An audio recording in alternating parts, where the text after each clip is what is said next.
नमस्कार। क्लास 11 बच्चों, आपका 8 तारीख को टेस्ट है। संडे को आपका टेस्ट है 11 का, 11S और M का।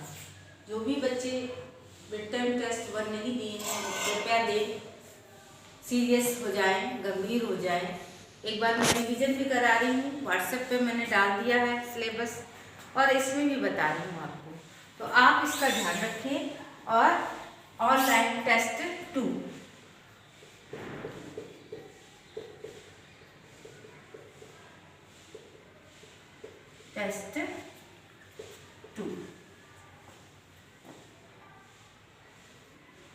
सबसे पहले आरो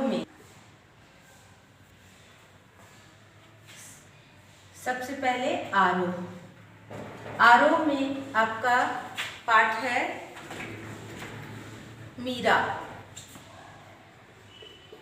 आएगा आपका। फिर गद्यांश में आएगा जामुन का पेड़। इन दोनों के कवि और लेखक जो भी हैं आपको याद करना है, पाठ का नाम देख लीजिए। दूसरा है आपका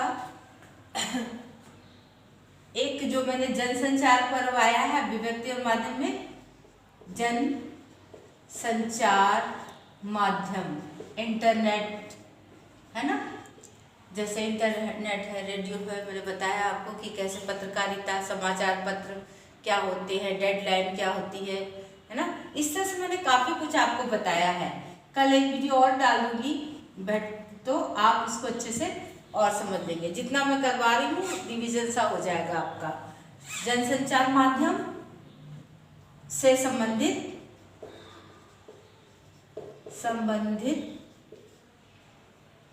प्रश्न, ठीक है। ये है आपका, बस इतना सा सिलेबस है आपका, और आप इसको अच्छे से पढ़ें। कृपया रोल नंबर जरूर लिखें, क्लास जरूर लिखें, क्लास और रोल नंबर जरूर लिखें। 2 बार पेपर देंगे, 2 बार आप पेपर देते हैं, आपका पेपर नहीं माना जाएगा। एक ही, जिसमें कम नंबर होंगे वही माना जाएगा। सुन लीजिए, चाहे पहला आखिरी कुछ नहीं। तो ये आप गुस्ताखी ना करें तो बेहतर रहेगा। इसमें आप ये यानी जनसंचार माध्यम से संबंधित क्वेश्चन आएंगे आपके, और काफी आएंगे।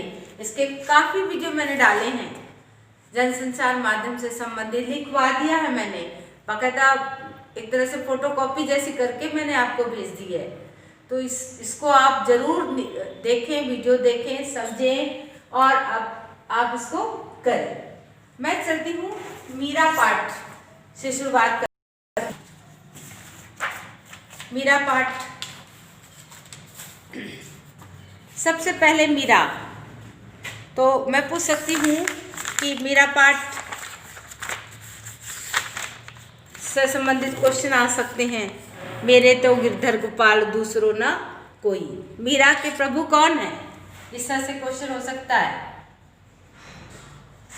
मीरा के प्रभु या आराध्य कौन है? ठीक है, गोपाल, राम और विष्णु। विष्णु जी, राम जी, गोपाल जी।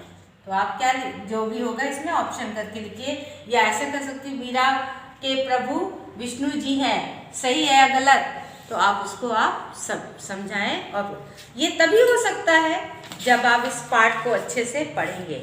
मीरा की कविता की भाषा कैसी है? मीरा के काव्य की भाषा कैसी है? तो मीरा के काव्य की भाषा तभी आप कर सकते हैं जब आप यहाँ पे पढ़ेंगे। देखिए, बहुत सुंदर ढंग से मीरा के, ये जो सगुण धारा की कवित्री है मीरा, ये भी बहुत इम्पोर्टेंट है। कृष्ण की उपासिका होने के कारण उनकी कविता में सगुण भक्ति मुख्य रूप से मौजूद है, लेकिन निर्गुण भक्ति का प्रभाव भी मिलता है। संत कवि रैदास उनके गुरु माने जाते हैं। तो क्वेश्चन जैसे ऐसे बन गया, मीरा के गुरु कौन है, कौन थे? या मीरा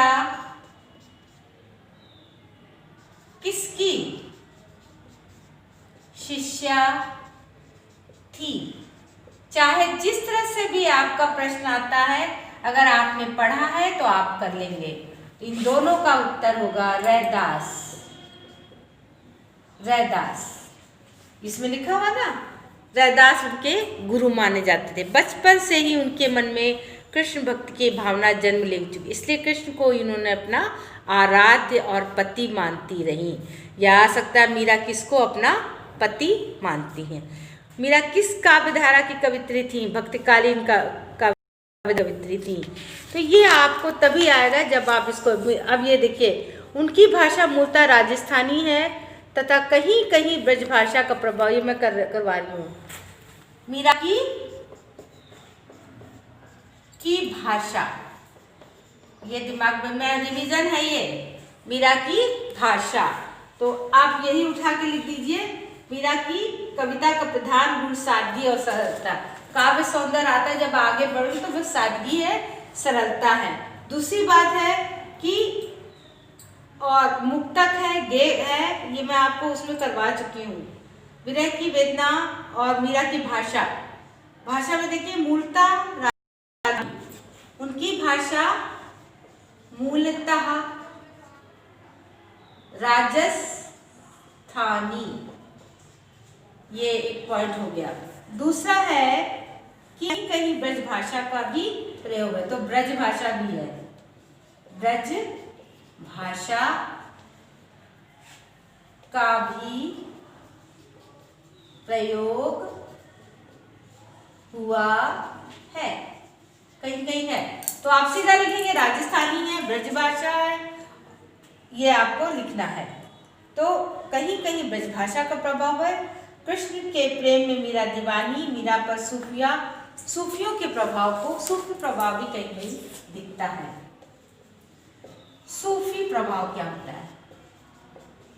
सूफी प्रभाव होता है जो हमारा जो इस्लामिक है, जो मुस्लिम है, वो जो उर्दू की भाषा का प्रयोग होता है, तो वहाँ पे सूफी प्रभाव कहते हैं। तो सूफियों ने जो तो हमारे हिंदू धर्म में हो गए और मुस्लिम हमारे सूफी में हो गए, और थोड़ा सा और भी उसमें धर्म आ जाते हैं छोटे छोटे, लेकिन मेन इस्लाम धर्म हो गए। तो वहाँ के जो संत होते हैं, साधु होते हैं, उनको हम सूफी कहते हैं। तो सूफी प्रभाव होता है, जैसे नहीं आज शायरी होती है या उसमें दार्शनिक वो होती है, तो वहाँ पे होता है। तो मूलतः राजस्थान है, ब्रजभाषा का भी प्रयोग है और कहीं कहीं सूफी प्रभाव भी दिखता है। ये मीरा की भाषा। पहले हमने क्या पढ़ा था? कबीर की भाषा। ये है मीरा की भाषा। अब क्वेश्चन बन सकता है कि ये क्वेश्चन बन सकता है कि मीरा को विष का प्याला किसने भेजा? जब आप ये पढ़ेंगी, पग घुंघरू बांध मीरा नाची, मैं तो मेरे नारायण सु आप ही हो गई साची। लोग कहे मीरा भई बावरी, न्यात कहे कुलनासी, विष का प्याला राणा भेजा, पीवत मीरा हासी। विष का प्याला किसने भेजा था? राणा ने। पीवत मीरा, इसका वीडियो है मेरा और बहुत समझाया मैंने, एक एक क्वेश्चन, इसको चाहो तो आप देख लीजिएगा। मीरा के प्रभु गिरधर नागर, सहज मिले अबरासी। मीरा कहती है मेरे प्रभु तो गिरिधर, गिर को धारण करने वाले गिरधर मेरे प्रभु हैं, जो मैं सहज रूप से मुझे वो अविनाशी मिल जाएंगे। अगर मैंने अपनी निर्मल भक्ति से, निर्मल भाव से मैंने उनकी सेवा करती हूँ, तो मुझे मिलेंगे ही मिलेंगे। मीरा कृष्ण की उपासना किस रूप में करती हैं? मीरा कृष्ण की उपासना किस रूप में, दासी के रूप में करना चाहती हैं। वो चाहती हैं कि मेरे तो प्रभु गिरधर है, मेरे तो वो किसी, मतलब आप कह सकते हो कि वो उनकी दासी बनकर रहना चाहती हैं, वो उनकी पत्नी बन के रहना चाहती हैं। पत्नी का ये मतलब नहीं कहते मुझसे शादी करो, जैसे दासी और पत्नी बात वही है। पहले के समय हम पत्नी को एक दासी का ही रूप मानते थे, जो हमेशा सेवा करे पति की अपने। तो छाड़ दई कुल की कानिका करिए कोई, संतन दिन बैठ बैठी लोक लाज कोई। असुवन जल, सींच सींच में कौन सा अलंकार है? पुनरुक्त प्रकाश। प्रेम बेली प्रेम रूपक बोई, बाबा भी है तो अनुप्रास भी है। अब तो बेल फैल गई आनंद फल हुई। कहाँ अनुप्रास है? कहाँ रूपक है, कहाँ पुनरुक्ति प्रकाश है, ये आप देख बैठी बैठी सींच सींच, इसमें क्या है, पुनरुक्ति प्रकाश अलंकार है। आनंद फल होई रूपक है, तो ये आपको ध्यान रखना है और ये तभी आएगा जब आप इसको बहुत अच्छे से इस पाठ को पढ़ेंगे। और मैंने इसके बाद जो जामुन का पेड़ है वो भी मैंने आपको बहुत अच्छे से समझाया है, एक बार और देख लो। जामुन का पेड़, इसमें मैंने बताया था कि कैसे लोग उदासीन हो जाते हैं, संवेदनाहीन हो जाते हैं। कृष्णचंद्र लेखक का नाम है, याद रखिएगा, कृष्णचंद्र। कौन से पाठ का नाम है, जामुन का पेड़। अब क्वेश्चन आंसर देख लीजिए, इसको अच्छे से पढ़ लीजिएगा। कितने विभाग हैं, हॉर्टिकल्चर, उद्यान विभाग, इंग्लिश में क्या कहते हैं, ये आपको बताना है, समझाना है। ये तभी आएगा जब आप पढ़ेंगे, समझेंगे। तो पीछे देखिए, इसमें क्वेश्चन आंसर उसके पास लिखा हुआ है। शब्दार्थ भी देख लीजिए। शब्दार्थ झक्कड़, आंधी, रुआसा, रोनी सूरत, ताज्जुब, ये जरूर पढ़ लीजिएगा। और ये मैंने कराए थे आपको।